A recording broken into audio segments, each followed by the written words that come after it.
Stacey Clark with Virginia 811 News. And right now, we're following breaking news in Roanoke as Virginia 811 has just announced the addition of 529 account offerings to team members. We turn now to VA 811's Tiffany Ewell, the remote controller, who is joining us live in Roanoke with the latest details of the unfolding story. Tiffany, what are you learning about this new 529 rollout? That's right, Stacy. We are at Virginia 811, and senior Virginia 811 HR officials are telling us that they have indeed rolled out their new 529 contribution matching benefit. What are these HR officials advising team members to do at this point?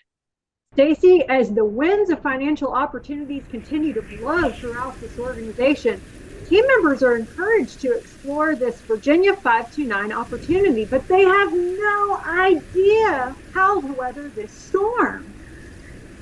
How are they advising team members to start the process of setting up a 529? Well, Stacy, like brave storm chasers venturing into the unknown, employees will need to embark on their own financial journey by opening their personal 529 account. With a plethora of plans available, including the mighty Virginia 529 plan, the choice is theirs to make. But today, we're going to report on how to set up the Virginia 529 plan. What needs to be done to begin this process, and where do they start? Stacy, as team members begin chasing down these swirling winds of opportunity, they will need to gather all their necessary information to set up their account and dive into the eye of the storm with their initial contribution of at least $10 to kickstart this financial quest. What should team members do next? The HR officials I've spoken with urge team members to create your login and brace yourselves for the journey ahead by visiting Virginia529.com. We're displaying information about 529s on our screen for viewers. So why don't you walk us through that process? Certainly, Stacy. So the first step will be to visit Virginia529.com. This is the landing beginning of the website. It's super user-friendly, and this is an example of what you'll see when you go there. Step 2 is going to be to click on Open an Account at the top right of the screen. When you click on that, it goes to this next screen with the man drinking coffee. And this page is super helpful. If you scroll down through it, there is a ton of information. It explains it all step by step. There's even a video to watch, and you can click on a lot of things from there if you have questions about what they're talking about as far as each step goes. Next, you'll click on Go to Application, that big blue button, and it'll pull up a screen that has places for you to enter your name and all that sort of information, your address. This is to create your login. Step 4 is to fill out all of that information. Next, on step 5, once you've created your profile and login, you will simply log in and then click on Open an Account. It's circled in red on that screen. And then it'll take you to a screen with steps and a lot of information to fill out, but it's a lot, but it's not a lot at the same time. You go through it very quickly. It's very easy, and it walks you right through all the steps. The important part here is it shows up with the red asterisks, all of the ones that need to be completed. And as you complete them, little red check marks will show up on the sections that you've already done.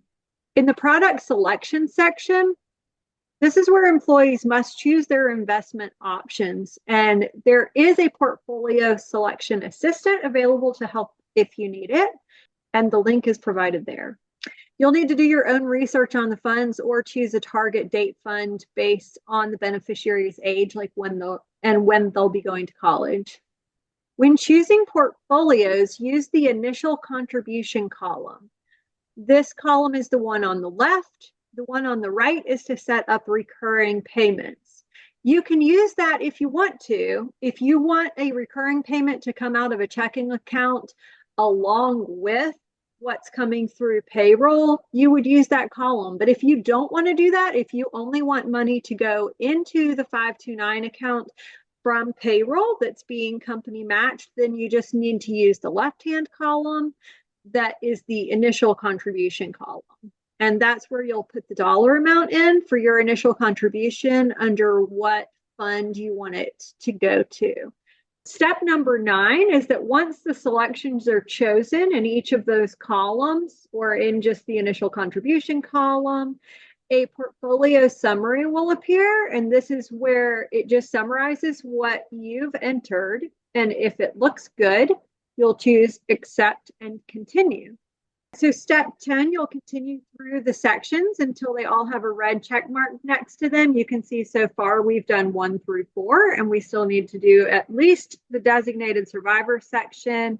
And then we can also choose another individual to be on the account if we want to for section 6.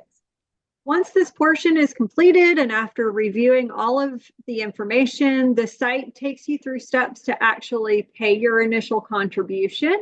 However much you entered in those boxes, it will prompt you to enter your checking account and routing number and actually pay that $10, $100, whatever you decided on. At the end of that process, and once everything is submitted, you'll receive an email confirmation that the application has been received, and you'll receive an application number. If you log back into Virginia529.com right away, the account's not going to show up just yet, but later you'll be able to log back in and you'll see it, and it'll actually show an account number. The email states that within days, you'll also receive a welcome letter in the mail that details the options you've selected. So congratulations, you have now opened your Virginia 529 account. With your plan in place and your course charted, Dorothy will fly your vital information towards CBIZ to get it set up in payroll, ensuring your financial voyage remains on course. Next, you'll need to provide Dorothy with the needed information on your account for her to get it set up in payroll. There are steps that you can take within the website to do this. So first, you'll click on Manage My Accounts. It drops down and you will click on Direct Deposit Assistant. The Direct Deposit Assistant will ask for information like our company name. It also asks for an employee ID number. We don't really have employee ID numbers, so you just leave that blank. Then you'll fill out the information on the company address. That Dorothy Smith is our payroll coordinator, and I've provided you with her direct phone number that you will also enter in. And then it asks you to enter in the new direct deposit amount. You can calculate this based on what percentage from payroll you want to go in. But once you email Dorothy, you will be letting her know what percentage.